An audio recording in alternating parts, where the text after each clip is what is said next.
The Congdon murders at the Glensheen Mansion in Duluth. It's one of Minnesota's biggest crime stories of greed, murder, and mayhem. Covered by then rookie Minneapolis Tribune reporter Joe Kimball back in 1977, who went on to write a book about it, Secrets of the Congdon Mansion. You can meet Kimball live in person during appearances at Northwest Minnesota Libraries this coming week. Here's a bit of the story in an interview with news partner RJ Broadcasting's Mark Askelson. Tell me a little about what happened that night, or what a little bit about the murder. We won't get too much into the secrets, but for those that aren't familiar, what essentially happened that night with that murder? Elizabeth Congdon was an heiress to the Congdon fortune, and she lived in the house there in Duluth. We call it Glensheen now. And she had had a stroke a few years earlier, so she needed round-the-clock nursing care. So there was a nurse with her at all times. And someone broke into the mansion that night, and both women were killed. And it was quite a mystery for a while. But it turned out that it was a family member was suspected from the beginning, and police worked really hard behind the scenes and finally gathered enough evidence to file some charges in the case. And so, did you think right away this was suspicious, or that there was more to it covering this? I mean, did you kind of feel like something was pretty I mean, it's a murder, so obviously it's pretty fishy, but did you think it was someone from the family initially? Not initially. You got to remember, I was just a kid. I was just out of college, and I was kind of overwhelmed by this. And what police were saying the first day was that it was a burglary, because jewelry had been taken from Miss Congdon's room, and a bag had been taken, and they'd loaded it up with jewelry. And so the official statement from the police was that it was a burglary gone bad, and the two women had been killed in the midst of that.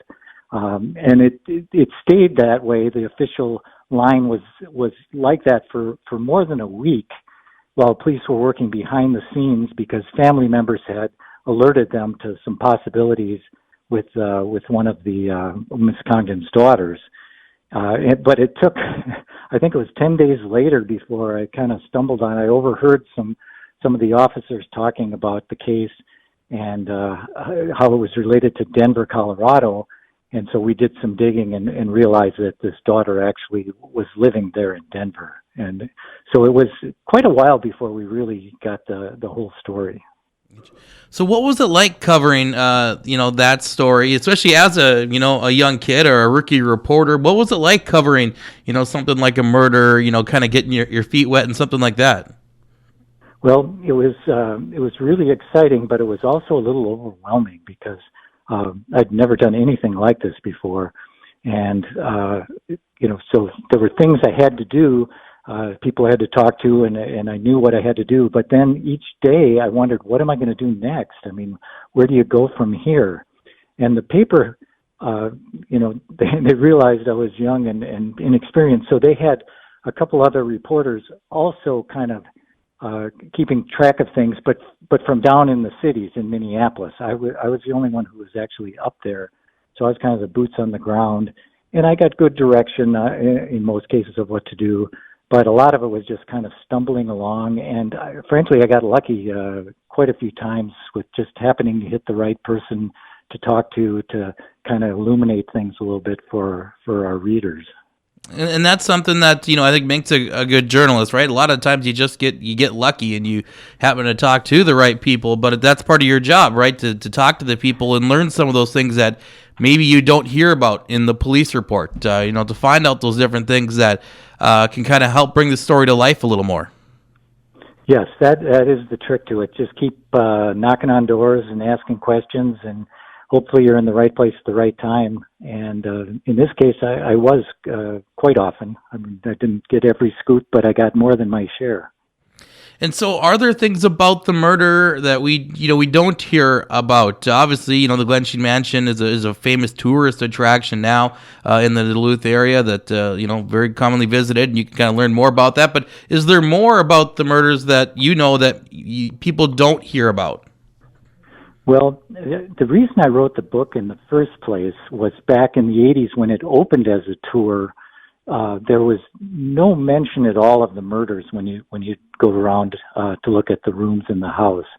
And my wife and I went on one of the first tours because up until then I'd never been in the mansion because it was a crime scene for 3 or 4 years, and then they cleaned it up and fixed it up for the tours. But on this tour that we went to really early on, the tour guide said when Miss Congdon passed away, she willed the mansion to the University of Minnesota Duluth, and that's true. But I went up to her afterwards and I said, that she just didn't pass away; that she was brutally murdered here, and I wonder if we could talk more about that. And she said, "Oh no, we've been told not to say anything about the murders. We just want to talk about the family and the architecture and the legacies." But I kind of mentioned to her, I think many people are here, drawn to the place because of them wanting to know more about the case. And so that kind of spurred me on to write down what I knew, because at this point there'd been 2 trials and lots more intrigue in the case, and so I knew quite a bit about it. And I thought people would want to know that. So that was the initial thing about being the secrets of it, because they wouldn't tell you on the tours. Gotcha. So what was the motivation behind the murder of Elizabeth Congdon and her nurse? Tell me more about, the motivation for the murder. Right. It was, as is often the case in these things, it was money. One of Miss Congdon's adopted daughters was living in Denver, and she was basically broke. And she had just recently remarried, and her new husband didn't have a job, and she didn't have a job. And the mansion, the Congdon trustees had cut them off because they were constantly trying to get more money from her mother back in Duluth, and they finally got tired of that and cut her off from any money coming out of Duluth.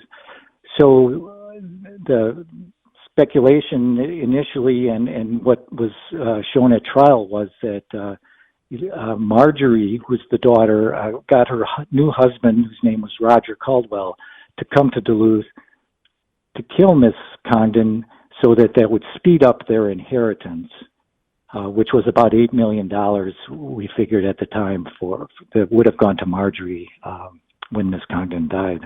Gotcha.